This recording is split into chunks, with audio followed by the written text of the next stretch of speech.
people had mixed opinions, which is a perfectly fair thing to say, right? Is it likely that I could find any topic, I always say, well, okay. So could I find any topic that every single person in this room would 100% agree with? I said, how many of you want to go home and have a puppy sandwich this afternoon? Probably you're all going to agree, no, thank you. That sounds like not really a good idea. Cannibalism, yay. No, probably not, right? But in terms of things that reasonable people can have differing opinions on, there is probably nothing that everybody in this room would agree to. One of the things that made me start liking history after having a really bad American history teacher in high school and really not liking history at all was when I got to college and learned, oh, it's not one story. It's not, here's how people thought. Because these people thought this way, and these people thought that way, and these people, sometimes they felt this way, but then when it was convenient, they felt the other way, and it's complicated, and it's messy, and that made it interesting to me. So I want you to understand that it's complicated, and it's messy, but that makes it interesting, too. It makes it human, because history is not just names and dates. It's people having these complicated, messy, differing opinions. Okay, the other article, I'm actually not going to explain to you because that one was not one written that long ago. So just your ancestors probably came here legally. What was that one all about? Somebody just, for the class, give me a fast summary. Okay, well, we'll start with... In the times of the massive waves of immigration, there weren't really any immigration laws set in place.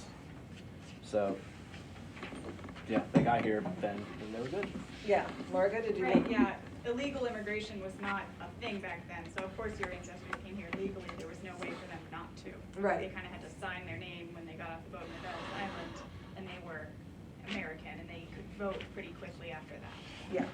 So, and part of why that article got written was because there had been some current politicians who had made some comments about, well, but, you know, we can't allow illegal immigration. My ancestors came here legally. Of course they did.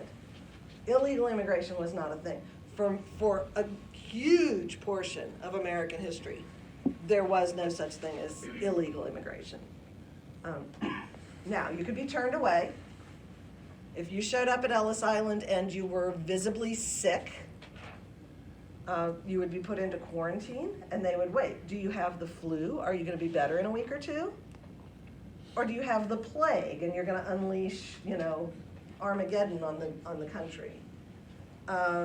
If something seemed really wrong with your eyes, well, do you have a temporary infection that's going to go away? We'll put you in quarantine and we'll watch. Or do you have some kind of disease that you might spread among the population? If you have some kind of handicap, that's an issue. Now we got to decide, is it going to keep you from working and making your own way in this society? Or can you still work despite the handicap? Do you have family who, you know, are you just a woman and your husband's going to take care of you, so we're not going to worry about it too much? Or are you the male breadwinner of the family? So you could be turned away and sent back. You absolutely could. But generally not because of where you came from, what language you speak, any of that stuff. That just was not a thing.